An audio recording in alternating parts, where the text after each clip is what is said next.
ସୁଭଦ୍ରା ଯୋଜନା ପାଇଁ ଆସିଲା ବଡ଼ ଖବର। ଆଜି ଏପ୍ରିଲ 24 ତାରିଖ।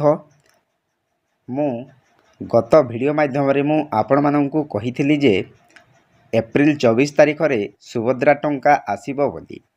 ତ ଆଜି ଏହି ଖବର ଶୁଣି ଆପଣମାନେ ବହୁତ ଖୁସି ହେଉଥିବେ ଯେ ସୁଭଦ୍ରା ଟଙ୍କା ଆସିବ କି ନାହିଁ। ତ ଦେଖନ୍ତୁ ଆଜ୍ଞା, ଆଜି ଯେକୌଣସି ପ୍ରକାରେ ସୁଭଦ୍ରା ଟଙ୍କା ଆସିବ।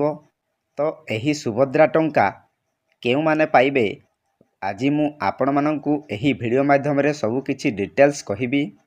ସେହି ସୁଭଦ୍ରା ହିତାଧିକାରୀ କେତେ ଟଙ୍କା ପାଇବେ ଏବଂ କେଉଁ ସମୟରେ ପାଇବେ ତାହା ମଧ୍ୟ ଏହି ଭିଡ଼ିଓ ମାଧ୍ୟମରେ ମୁଁ ଆପଣମାନଙ୍କୁ ସବୁ କିଛି ଡିଟେଲ୍ସ କହିବି।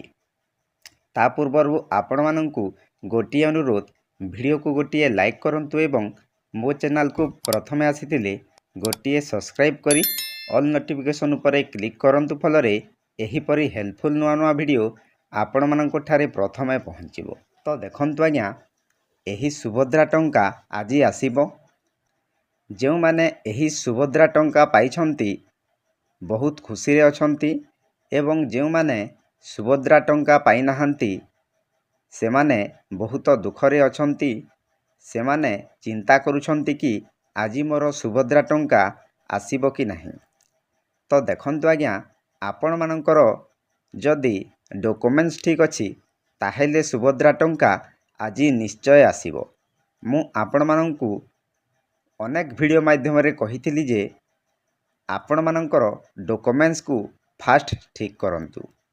ଦେଖନ୍ତୁ ଆଜ୍ଞା, ପ୍ରଥମେ ଆଧାର କାର୍ଡ଼ ରହିଛି, ତାପରେ ବ୍ୟାଙ୍କ ଆକାଉଣ୍ଟ, ତାପରେ ଇକେୱାଇସି, ତାପରେ ଆପଣମାନଙ୍କର ଯଦି ସବୁ କିଛି ଦେଖନ୍ତୁ ଡକୁମେଣ୍ଟସ୍ ଯଦି ଠିକ୍ ଅଛି ତାହେଲେ ନିଶ୍ଚୟ ଆଜି ସୁଭଦ୍ରା ଟଙ୍କା ଆସିବ।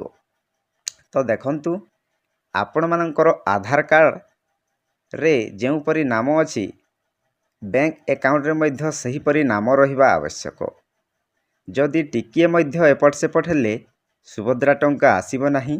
ତାପରେ ଆପଣମାନଙ୍କର ବ୍ୟାଙ୍କ ଆକାଉଣ୍ଟରେ ଡିବିଟି ଲିଙ୍କ ହୋଇଥିବା ଆବଶ୍ୟକ, ଆଧାର ଲିଙ୍କ ହୋଇଥିବା ଆବଶ୍ୟକ। ତାପରେ ଆପଣମାନଙ୍କର ସୁଭଦ୍ରା ଯୋଜନା ସମୟରେ ଯେଉଁ ଆବେଦନ କରିଥିଲେ ସେହି ସମୟରେ ବାୟୋମେଟ୍ରିକ୍ ଦ୍ୱାରା ଯଦି ଆପଣମାନେ ଆବେଦନ କରିଛନ୍ତି ତାହେଲେ ସୁଭଦ୍ରା ଟଙ୍କା ଆସିବ। ନହେଲେ ଯଦି ଆପଣମାନେ ପୁଣି ବାୟୋମେଟ୍ରିକ୍ ସାହାଯ୍ୟରେ ଇକେୱାଇସି କରିଛନ୍ତି ତାହେଲେ ସୁଭଦ୍ରା ଟଙ୍କା ଆଜି ନିଶ୍ଚୟ ଆପଣମାନଙ୍କର ଆକାଉଣ୍ଟକୁ ଆସିବ। ଆଜି ଏପ୍ରିଲ 24 ତାରିଖ। ଉପମୁଖ୍ୟମନ୍ତ୍ରୀ କହିଥିଲେ ଯେ ଆଜି ସୁଭଦ୍ରା ଟଙ୍କା ଆସିବ ବୋଲି। ତ ମୋର ଆଶା ଏବଂ ଭରସା ରହିଛି ନିଶ୍ଚୟ ଆଜି ଏହି ସୁଭଦ୍ରା ଟଙ୍କା ଆସିବ। ତ ଦେଖନ୍ତୁ, ମାର୍ଚ୍ଚରେ ରାଜ୍ୟରେ ଅନେକ ମହିଳାଙ୍କୁ ସୁଭଦ୍ରା ଟଙ୍କା ମିଳିଥିଲା। ହେଲେ ଅନେକଙ୍କ କୌଣସି କାରଣବଶତଃ ଆକାଉଣ୍ଟକୁ ଟଙ୍କା ଆସିନଥିଲା। କିନ୍ତୁ ସେମାନେ ଆଦୌ ବ୍ୟସ୍ତ ହେବାର ଆବଶ୍ୟକତା ନାହିଁ, କାରଣ ପୁଣି ଥରେ ଏହି ମାସରେ ସୁଭଦ୍ରା ଟଙ୍କା ଆକାଉଣ୍ଟକୁ ଆସିବାକୁ ଯାଉଛି ବା ଆଜି ଏହି ସୁଭଦ୍ରା ଟଙ୍କା ଆସିବାକୁ ଯାଉଛି। ସୂଚନା ଅନୁସାରେ ପୁରୀରେ ଏକ ସ୍ୱତନ୍ତ୍ର କାର୍ଯ୍ୟକ୍ରମରେ ସୁଭଦ୍ରା ଟଙ୍କା ବଣ୍ଟନ ହେବ।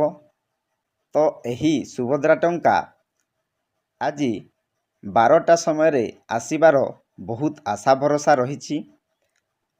ହୁଏତ ଆପଣମାନଙ୍କର ଆକାଉଣ୍ଟକୁ ମେସେଜ ଆସିପାରେ କିମ୍ବା ଆସିନପାରେ। ଗତ କିସ୍ତି ଅନୁସାରେ କେତେକ ଆକାଉଣ୍ଟକୁ ମେସେଜ ଆସିଥିଲା, କିନ୍ତୁ କେତେକ ଆକାଉଣ୍ଟକୁ ମେସେଜ ମଧ୍ୟ ଆସିନଥିଲା। ତ ଆପଣମାନେ ବ୍ୟସ୍ତ ହେବାର କିଛି ଆବଶ୍ୟକତା ନାହିଁ। ଆପଣମାନେ ବ୍ୟାଙ୍କ ଆକାଉଣ୍ଟକୁ ଚେକ୍ କରିଲେ ଆପଣମାନଙ୍କର ସୁଭଦ୍ରା ଟଙ୍କା ଆସିଛି କି ନାହିଁ ଆପଣମାନେ ନିଶ୍ଚୟ ଜାଣିପାରିବେ। ତ ଦେଖନ୍ତୁ, ଆଉ ଗୋଟିଏ କଥା ଆପଣମାନଙ୍କୁ କହିବି। ଏହି ଆସନ୍ତା ଏପ୍ରିଲ 30 ତାରିଖରେ ବା ଅକ୍ଷୟ ତୃତୀୟାରେ ସିଏମ୍ କିଷାନ ବା କାଳିଆ ଯୋଜନା ଟଙ୍କା ମିଳିବାକୁ ଯାଉଛି।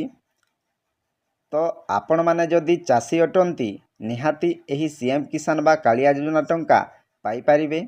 ଯଦି ଆପଣମାନଙ୍କର ସବୁ କିଛି ଠିକ୍ ଅଛି ତାହେଲେ ଆପଣମାନଙ୍କର ସିଏମ୍ କିଷାନ ବା କାଳିଆ ଯୋଜନା ଟଙ୍କା ନିଶ୍ଚୟ ଆପଣମାନଙ୍କୁ ଏହି ଏପ୍ରିଲ 30 ତାରିଖରେ ମିଳିବ।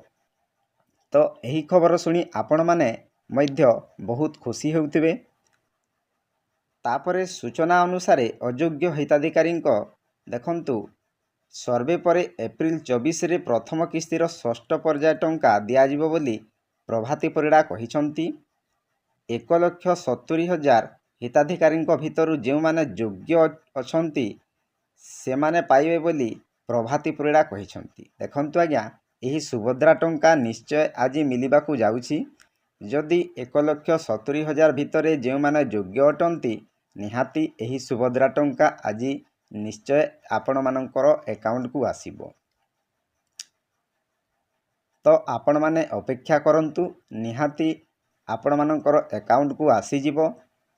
ତ ଏହା ଥିଲା ଆଜିର ଛୋଟିଆ ଅପଡ଼େଟ୍। ଭିଡ଼ିଓଟି କେମିତି ଲାଗିଲା ଆପଣମାନେ କମେଣ୍ଟ ସାହାଯ୍ୟରେ ମତାମତ ଦେବେ। ଭିଡ଼ିଓକୁ ଗୋଟିଏ ଲାଇକ୍ କରନ୍ତୁ।